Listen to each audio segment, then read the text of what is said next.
To visualize the magnetic field graphically, scientist Michael Faraday introduced the concept of the magnetic field lines. Magnetic field lines are basically the virtual lines.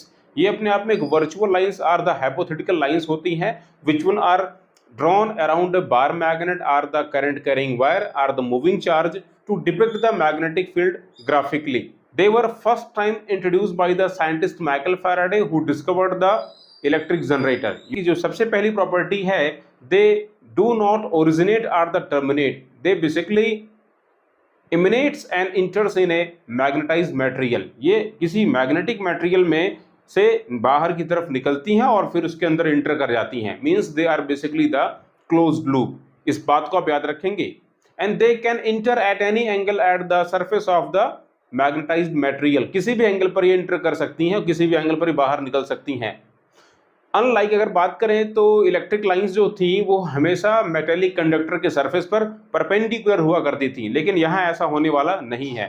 Magnetic lines किसी भी angle पर किसी magnetised material से बाहर आ सकती हैं। Magnetic field lines exist inside each magnetised material, हर एक मैग्नेटाइज्ड मटेरियल के अंदर मैग्नेटिक लाइंस एग्जिस्ट करती हैं। और यही नहीं, magnetic lines can be mapped with the help of the iron filing method और the iron dust method or the compass needle. अगर मुझे मैग्नेटिक लाइंस को ड्रॉ करना है तो मैं क्या करूंगा, कंपास निडल की हेल्प से इन लाइंस को हम ड्रॉ कर सकते हैं। मैग्नेट के किसी एक सिरे पर आप रखिए कंपास निडल को और आप देखिए कि किस तरफ कंपास निडल ओरिएंट हो रही है, उन पॉइंट को आप मार्क कर दीजिए और फिर आगे बढ़ते चले जाइए, तो फाइनली आप एक पोल से दूसरे पोल की तरफ पहुंच जाएंगे और आपको एक मैग्नेटिक जो लाइन है वो क्लोज लूप के फॉर्म में मिलती हुई दिखाई देगी।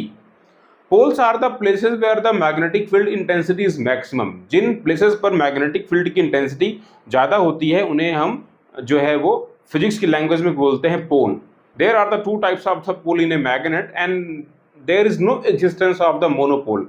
कभी भी किसी मैग्नेट के किसी एक पोल को दूसरे पोल से जुदा नहीं किया जा सकता, वो हमेशा साथ में रहते हैं। अगर हम किसी मैग्नेट को कट भी कर दें तो उसके नॉर्थ और साउथ पोल अलग होने वाले नहीं है, फिर से एक उनमें जो है वो अपोजिट पोल जनरेट हो जाएगा। मैग्नेटिक फील्ड जो लाइंस हैं अपने आप में वेक्टर क्वांटिटी है, तो उसकी डायरेक्शन को कैसे मेजर करें? तो डायरेक्शन को मेजर करने के लिए क्या करना होगा, मैग्नेटिक लाइन पर आप क्या करें, जिस पॉइंट पर डायरेक्शन चाहिए उस पॉइंट पर आप एक टेंजेंट ड्रॉ कर दीजिए। तो जो टेंजेंट की डायरेक्शन होगी वही मैग्नेटिक फील्ड की डायरेक्शन को डिपिक्ट कर रही होगी। So magnetic field direction can be given by the tangent drawn at the point of observation of the magnetic line. वैसे एक साइंटिस्ट थे जिनका नाम था मैक्सवेल। मैक्सवेल ने मैग्नेटिक फील्ड की डायरेक्शन को देने के लिए एक फॉर्मूला बताया, एक ट्रिक बताया।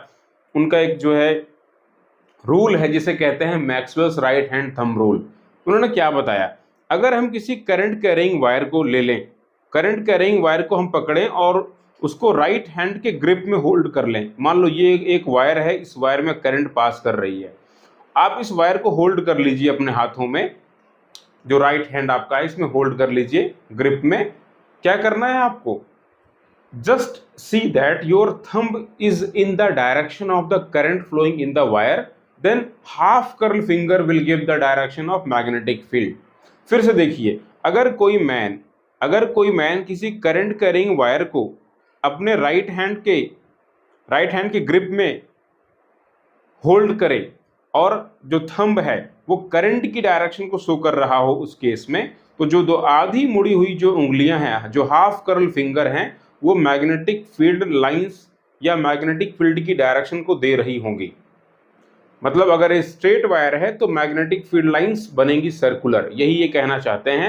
Means if we hold a straight current carrying wire in the grip of our right hand such that thumb indicates the direction of the flowing current, then half curl finger will give the direction of magnetic field. आप देख लीजिए, मैंने यहाँ पे दिखा दिया है। अब अगर मान लीजिए कि करंट हमारी अपवर्ड डायरेक्शन में है, फॉर द अपवर्ड करंट, जैसा कि आप देख रहे हैं कि अगर करंट हमारी अपवर्ड डायरेक्शन में है तो जो मैग्नेटिक लाइंस बन रही हैं वो कैसी बन रही हैं, मैग्नेटिक लाइंस बन रही हैं एंटी क्लॉकवाइज, इस तरीके से बनेंगी। कैसी बनेंगी, anti clockwise. For the upward current magnetic lines are anti clockwise. Keep in mind, मैं यहाँ पे लिख देता हूँ। अपवर्ड करंट को जब भी दिखाएंगे तो हम डॉट करंट सिंबल का इस्तेमाल करेंगे। ऐसे ही करंट अगर हमारी ऊपर की तरफ है तो मैग्नेटिक लाइंस बनेंगी एंटी क्लॉकवाइज। इसी के उल्टा अगर आप करंट को डाउनवर्ड कर दें तो मैग्नेटिक लाइंस कैसी बनेगी? क्लॉकवाइज। याद रखेंगे, if current is downward then magnetic lines are basically clockwise. Circular ही बनेगी मगर डायरेक्शन बदल जाएगी। इस चीज को याद रखेंगे, इसे आप याद रखेंगे। और डाउनवर्ड डायरेक्शन को दिखाने के लिए हम क्रॉस का इस्तेमाल करते हैं, चाहे वो करंट हो या वो मैग्नेटिक फील्ड हो, दोनों के लिए मैं बातें कर रहा हूं। आप लिख लेंगे इस बात को फटाफट।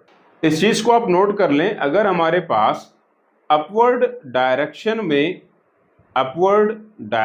में कोई करंट है या कोई मैग्नेटिक फील्ड है तो उसको दिखाने के लिए हमें कौन सा साइन इस्तेमाल करना है? हम डॉट सिंबल का इस्तेमाल करेंगे, डॉट लगाएंगे। वहीं अगर करंट या मैग्नेटिक फील्ड डाउनवर्ड डायरेक्शन में तब क्या करेंगे? अगर डाउनवर्ड डायरेक्शन में हमारी करंट आएगी या मैग्नेटिक फील्ड आएगा तो हम क्रॉस साइन का इस्तेमाल करेंगे। मैं यहाँ पे दिखाऊं, ये डॉट साइन है करंट के लिए, तो डॉट का मतलब अप हो गया। इसके लिए मैग्नेटिक लाइंस कैसी बनने वाली हैं? मैग्नेटिक लाइंस बनेंगी सर्कुलर एंड एंटी क्लॉकवाइज, ऐसी बनेगी मैग्नेटिक लाइंस। वहीं अगर ये हमारी करंट डाउनवर्ड हो जाए तो मैं क्रॉस साइन का इस्तेमाल करूंगा, ये हमारी करंट हो गई। और अब मैग्नेटिक लाइंस कैसी बनेंगी? क्लॉकवाइज, ऐसे। याद रहेगा सभी को? याद रहेगा ना? ठीक है। तो ये कुछ तरीके थे, ये अगर आपको पहचानना इस तरीके से आप पहचान सकते हैं। अब जरा एक चीज और देखिए, एक चीज और समझिए। कई बार करंट हमारी सर्कुलर होती है, तो फॉर द सर्कुलर करंट, मैं यहां पे लिख रहा हूं फॉर सर्कुलर करंट। अगर करंट हमारी है सर्कुलर, जैसे देख लीजिए, मान लीजिए कि हमारे पास में ये एक सर्कुलर करंट है, ऐसे देख रहे हैं आप, ये एक सर्कुलर करंट है और करंट की जो डायरेक्शन है मान लीजिए वो एंटी क्लॉकवाइज है। कैसे? ये एंटी क्लॉकवाइज, ये है करंट। तो भाई इस केस में याद रखेंगे, जो मैग्नेटिक लाइंस होंगी वो हमेशा नॉर्थ पोल से निकलती हुई दिखाई पड़ती हैं। अगर करंट की जो डायरेक्शन है वो एंटी क्लॉकवाइज है, करंट हमारी एंटी क्लॉकवाइज डायरेक्शन में चल रही है, सर्कुलर करंट है, तो जो पोल होगा, सामने वाला पोल, वो नॉर्थ की तरह काम करेगा और उसके पीछे वाला पोल साउथ पोल की तरह काम करेगा। मैग्नेटिक लाइंस बिल्कुल इसके लिए स्ट्रेट होंगी और नॉर्थ पोल की साइड से निकलती हुई दिखाई देंगी। ठीक है, ऐसे निकलेंगी मैग्नेटिक लाइंस।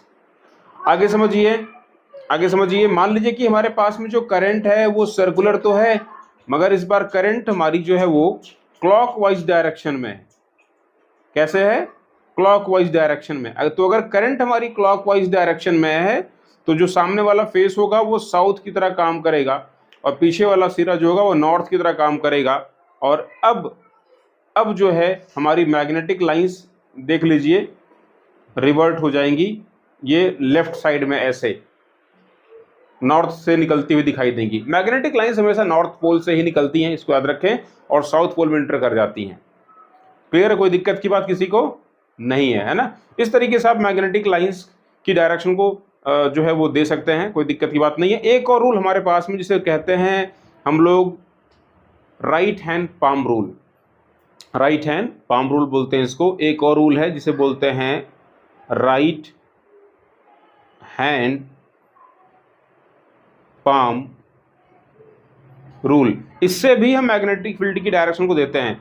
क्या करना है? सिंपल, आपको अपना जो राइट हैंड का जो पाम है इसको ऐसे ओपन कर लेना है और जिधर करंट जा रही है उधर आपका थंब रखना है और फिंगर्स को उधर रखना है जिधर आपको मैग्नेटिक फील्ड देना है, उस डायरेक्शन में रख देना है। फिर इसको प्रेस करना है, तो जिधर आपकी हथेली उठेगी वही मैग्नेटिक फील्ड की डायरेक्शन होगी। मैं यहाँ पे एक डायग्राम बनाता हूँ, देखिए, ये देखिए हमारा राइट हैंड है, राइट हैंड की ये हमारी फिंगर्स हैं। ठीक है, कितनी उंगलियां होती भाई साहब? 4 नहीं 5 होती हैं, अभी एक थंब भी बाकी है। तो चलो मैंने ये थंब को बना दिया, ये हमारा थंब है, ठीक है, ये मैंने थंब को ऐसे बना दिया। जो हमारा थंब है वो किधर हो, वो उस तरफ हो जिधर करंट जा रही है, और हथेली जो है कि जो उंगलियां हैं वो किधर हो, जिधर अपने को मैग्नेटिक फील्ड जिस पॉइंट पर देना है। अब क्या करना, क्या है, इसको प्रेस करना है। तो प्रेस करने पर हमारी जो हथेली होगी वो बाहर की तरफ आती हुई दिखाई देगी, है कि नहीं। तो यानी मैग्नेटिक फील्ड यहां पर कैसा बनेगा, बाहर की तरफ बनेगा, डॉट ऐसे लगा देंगे, ऐसे देख लीजिए, सिंपल। मतलब देख लो, अगर मान लो एक वायर में करंट ऐसे जा रही है नीचे की तरफ, मैं तुमसे कहूं बताओ जरा इस पॉइंट पर मैग्नेटिक फील्ड किधर होगा, तो मैग्नेटिक फील्ड किधर होगा, आप देख लो, इस पॉइंट पर मैग्नेटिक फील्ड अपवर्ड डायरेक्शन में होगा ना, ऐसे करेंगे, प्रेस करेंगे, मैग्नेटिक फील्ड अपवर्ड डायरेक्शन में होगा। वहीं अगर मैं यहां पर इसके लेफ्ट साइड में एक पॉइंट चूज करूं और मैं आपसे यहां पूछूं बताओ मैग्नेटिक फील्ड किधर होगा, आप क्या बताओगे, ये पहला पॉइंट पी था, दूसरा पॉइंट क्यू, तो बोलोगे इस पॉइंट पर मैग्नेटिक फील्ड डाउनवर्ड होगा। तो यहां पे क्रॉस साइन लगा देंगे, क्रॉस साइन लगा देंगे। तो किसी एक ही वायर के लेफ्ट और राइट साइड में मैग्नेटिक फील्ड की डायरेक्शन अलग अलग हो सकती हैं, याद रखेंगे। अगर मैग्नेटिक लाइंस बन रही हैं सर्कुलर, तो उसके उस पर्टिकुलर पॉइंट पर जहां मैग्नेटिक फील्ड आपको देना है वहां टेंजेंट ड्रॉ कर दीजिए, तो आपको डायरेक्शन मिल जाएगी। अगर मैं इसको ड्रॉ करूं तो मैं कैसे ड्रॉ करूंगा, तो ऐसे मैं ड्रॉ करूंगा, ये ऐसे क्लॉकवाइज, है ना। जिस पॉइंट पे आपको देना डायरेक्शन वहां पे टेंजेंट ड्रॉ कर दीजिए, हो गया, यही डायरेक्शन मैग्नेटिक फील्ड की डायरेक्शन होगी।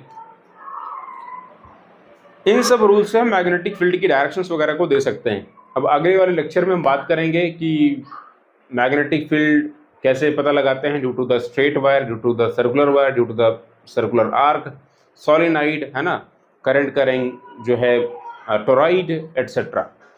Thank you.